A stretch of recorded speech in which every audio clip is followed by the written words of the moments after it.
Welcome into Handi-KAP-ping with a K of the 151st running of the Run for the Roses, the Kentucky Derby.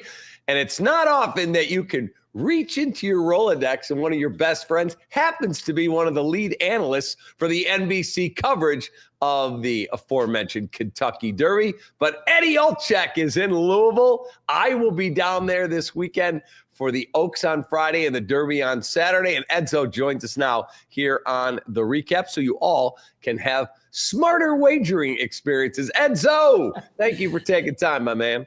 Hey, how you doing, Cap? And first off, when you talk about your Rolodex, and I know it's a couple thousand people long, I want to know who canceled on you that you called me 2 minutes ago and, hey, I need a favor. And, of course, what is the name of this show? I've never heard of Recap?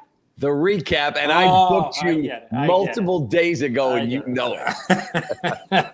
Hey, go along with it. It sounds better. So, hey, great to be with you, pal. Great time of year, right? Pucks and ponies, nothing better. The best. The NHL playoffs and then the ponies. And I've never been to the Derby. I've been to Churchill, but I've never been to the Kentucky Derby. So really excited to be there. So talk to me your thoughts about, we'll get to the Oaks in a minute on Friday, this Kentucky Derby, because the forecast has changed over the last 24 to 48 hours. We could have significant moisture on Saturday.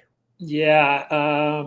All of a sudden, all the handicapping we've done since the draw happened on Saturday, you better retool really quick because there are some horses that may like it. And look, I mean, we know what the weather is like. It could change on the dime. I mean, in your Rolodex, I know you got the great Tracy Butler at any time. So make sure you say hi to Tracy for me and try to figure this thing out. So look at it. It does have a hand in, how the race could be run and how the track will be running. But at the end of the day, if it's fast and firm here on Saturday, then, I'm going to go into it with the mindset I've had for the last couple of weeks on the horses that I've liked, and nothing's going to, change that, or unless somebody gets scratched and maybe the outside horse by Edzo, number 21, draws in, then maybe that'll change everything. But you got to keep an eye on the weather for sure, because some horses like the off track and some don't. So as you look at this field, like journalism is by far, in my opinion, the best horse in the field. Got a very favorable post position at number 8.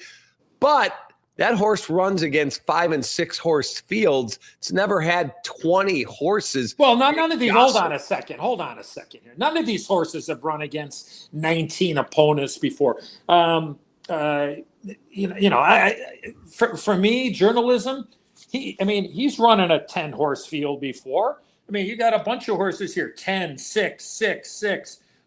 Here's a couple of bigger ones. Just take a look at Rodriguez. He ran against 10, 5, 5, 6. Let's go to Sandman. He ran against 9, 13, 9, 9. So, you only can run against the competition that is in front of you. But at the end of the day, he did it in a dominating fashion out there in California, winning the Santa Anita Derby and then winning the San Felipe as well. So to me, I understand, but if you watch his last race, Cap, he had some adversity in that 5-horse field, and it looked like he was done. It looked like he was absolutely done at the top of the lane. But the one thing that I love about journalism is that for every other horse's one stride, it seems to me, Cap, from whatever novice eye I have when it comes to watching horse racing, it seems that he takes 2 strides for every horse's one. So maybe if he does have, a pothole that he has to avoid and some other horses, but I actually enjoy cutting you off, but I had to cut you off there because that seems to be the crutch for everybody as well. Oh, he's only run against 5 horses. Well, you know what? You only can play the hand that's dealt, and you got to figure it out. So, for me, I'm all in on journalism. I really think that the 8 is – I think it's journalism and everybody else, to be honest with you. As you look at that horse, American Pharoah was amazing. Secretariat's my all-time favorite athlete. Many people go, really? Yeah, I love horses, and that horse was amazing. Yeah. Do you look at journalism as a generational horse or just the best of this year? The way I feel about him is I think he's the best of this year. Now, will he win on Saturday? Well, I sure the hell hope so. I got a couple of future tickets on him north of 12-1, so I'm sitting on a nice little score there. I guess if you're asking me, do I think if he wins the Derby, can he go on and win the Preakness? I would say, hell yes, he could. And do I think that he has a chance to, go to Saratoga in those tight turns where they're running the Belmont now at 1.5 miles? Do I think he can go there and win the, I'll go at 1.5 miles? He's certainly bred for it. He's bred by Curlin, which is one of the top sires of all time. So, if he wins the Triple Crown, or he's going for the Triple Crown cap in the third leg, you'd have to consider the horse of being elite. But I think in this 3-year-old crop, I think it's journalism and everybody else. But again, he may finish second on Saturday. You just don't know. And but I think he has a chance to be a very, very good horse. Now, generational. I'm not sure. I know you like to get a little excited about a lot of things, and you agree with your partner there on the radio, Hoodie, all the time. So I'm not going to agree with you on this. I don't know if he can be generational, but I think he could be very, very, very good. Well, what's the matter? You got it. Why'd you shake your head there? Because you're a ready, shoot, aim. I'm more measured in how I approach things. Oh yeah, you're real measured. You're 5'8.5". You're really measured. Exactly. Okay, go ahead. Wow. Attaboy, Guff. Give it to him, Guff. Tell him. All right, let's talk about this field. Yeah. Sovereignty out of the 18-hole. Yeah. 5-1, good horse. Journalism will probably go off at what, 3-1? I think 3-1 would be great. I think that's a fair price, Cap. I really do, because I think it's going to be 3-1 on journalism. 3-1, and then I think it's going to be 6 or 7, and then you're going to have probably 5 or 6 horses that might be in that 7-1 to 12-1 range. So, and again, look, I just want to emphasize, and you know this. Derby Day and Derby race, the 12th race on Saturday, 5:57 Chicago time, post time. You can watch that on NBC, by the way. You get a lot of people watching horse racing for the only time they do all year, and they bet on it. And if, by the way, Cap, you know this, if you want to get my picks all week here at Churchill Downs, go to twinspires.com, because that's where all my picks are going to be. And you can bet the Kentucky Derby on twinspires.com. But you get a lot of people betting the race, and there's going to be a boatload of money in this pool. So sometimes when people just get their feet wet, they want Rich Strike, right? Remember what happened a couple of years ago at 92-1? So everybody's, I should say a lot of money will go to horses, in my opinion, and it's a horse race, and we've seen crazy things happen that I don't think can win. So I think that the price might be a little bit more elevated. So I think a 3-1 to me on Sandman is the favorite, but I think then you're right. There's 6 or 7 other horses that'll be right there with a really, really good price and a good chance to win. Okay, so we have Sovereignty, Guess around 5-1, Journalism 3-1, Burnham Square, Final Gambit, Luxor Cafe, and then our friend Jim Miller calls me and says, you better not leave Chunk of Gold out of your exotic tickets. So is there a long shot or two that you would put in your exactas, your tries, your supers? Well, I'll do this for you, and that's it. I think the number 14, Tiztastic, to me is a horse that I'm going to use. I'm going to use him on top too, just in case, Tiztastic can beat Journalism at the wire. But all my plays will be around the 8 Journalism, the 14 Tiztastic, and the 17 Sandman. I'm going to be using those horses second and third and behind Journalism. Now, I mentioned number 21, Baeza. If by chance Baeza, on the also eligible, draws into this race because of a scratch or somebody gets sick, look, I hope all 20 horses that are in the body field, I hope they all run. But if the 21 draws in here, Baeza ran against Journalism in the last race on April 5th at Santa Anita Derby, and only got beat 3/4 of a length and finished second. And Baeza is bred to go 1.25 miles.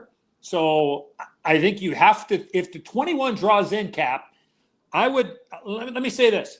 I believe if the 21 draws in, I would have the utmost confidence that the 21 Baeza would be one of the top 3 betting favorites if he draws in. Because I think people think that he is that type of animal, and just by the company that he was in with in the last race, and only being 3/4 of a length and finishing second. So I want everybody out there to keep an eye on. If 21 draws in Baeza, you got to use them. So my numbers are 8, 14, 17, and 21, and a lot of different spins there, whether it's tries, exactas, superfectas, whatever it might be. If there is, we're talking with the great Eddie Olczyk, who you'll see on the NBC coverage, and I'm getting interviewed by the great David Kaplan on the show called the REKAP. Okay, there you go, Cap. So you're incredible. What is there? If there is no 21 horse, where are you going for the fourth horse? I'm probably torn between. I think there's a lot of speed in this race, so I think that the horses that are going to sit in behind, I think will have better success, because I think there's a boatload of speed in this race, and I think that the speed's going to come back, and then the closers are going to be Sovereignty, I think, is a use, but I don't know if I don't know if the Florida Derby is that strong of a race, so to speak. You got to use the 9 Burnham Square. I think you certainly have to use that horse. Publisher number 13, Steve Asmussen has the 14 Tiz Tasek in that race as well.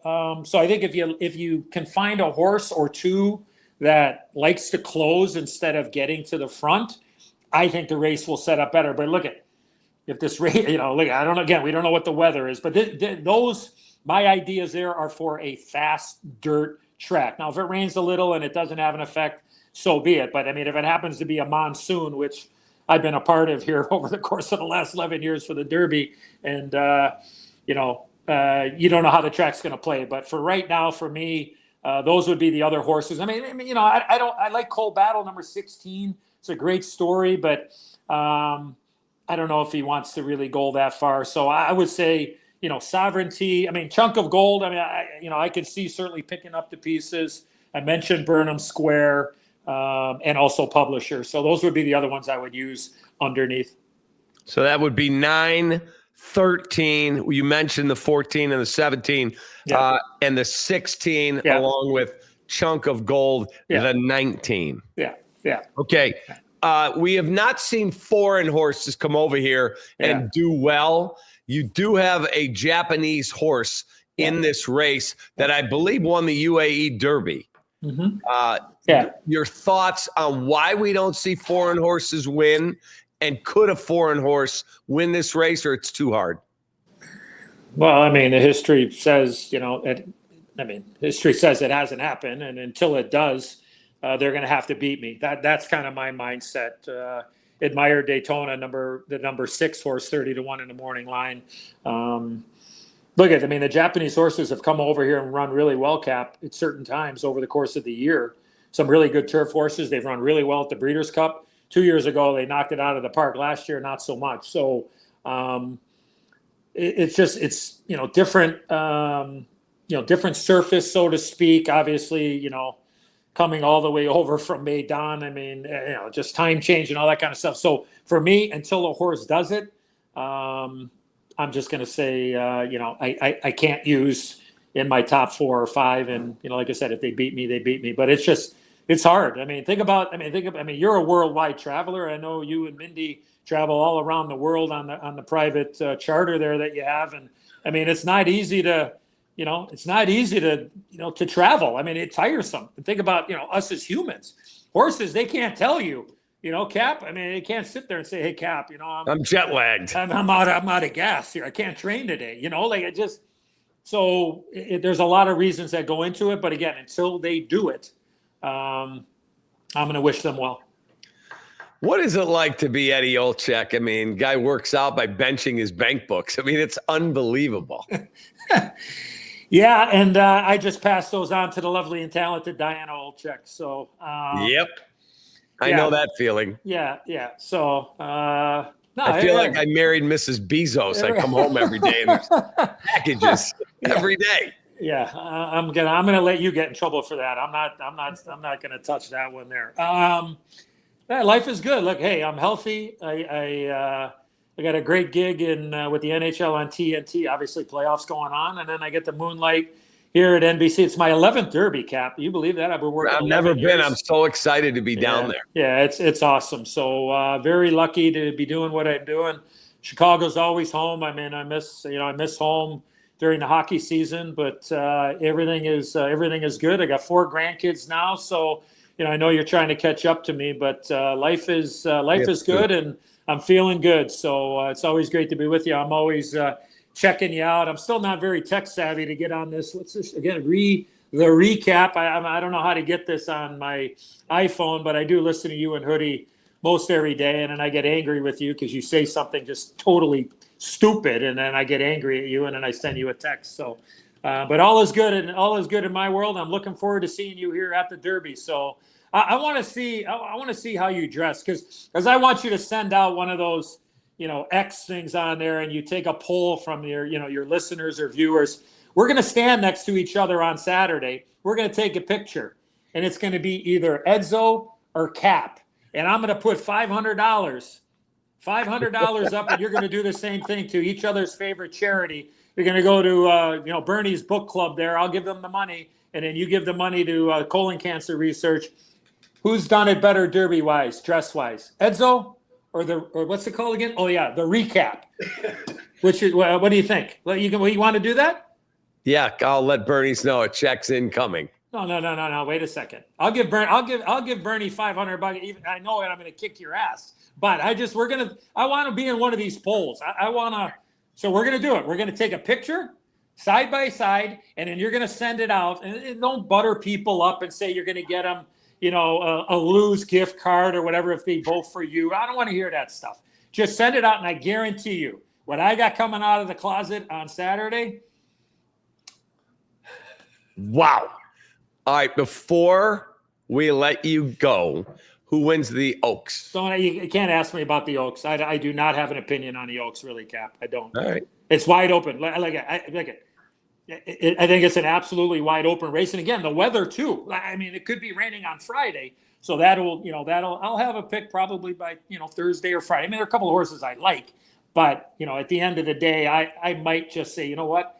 I think it's going to be so much pace in that race. Just like the Derby, Cap, I'm going to look for a closer, somebody to pick up the pieces late in the late in the race, and hopefully cash 20 to 25 to 1 shot in the fillies running for the Lilies on Friday in the Oaks. Yeah, I have a good friend who owns Lacara, the 7 horse. Okay, yeah, sure. Trained got a by shot. Mark Cassie. He's had a great year, Mark Cassie. Lacara's got a shot. Got a shot. A lot of people like that horse. Yeah, I can't argue. I cannot argue with you on that. I'd like to argue with you, but we only have so much time here. You told me this was going to be 10 minutes. So Guff, I'm going to send the invoice here. I only charge $1,500 every 10 minutes. So you're going to owe me $3,000 by the time you get here, Cap, on Saturday. So all right.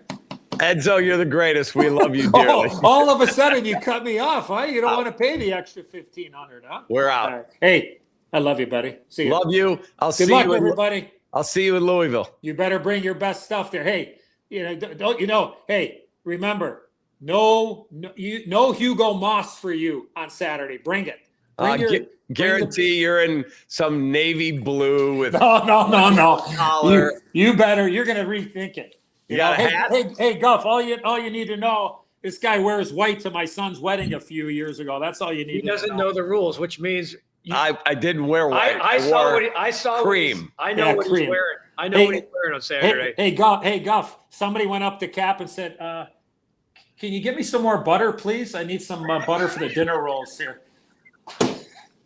Love you. See ya.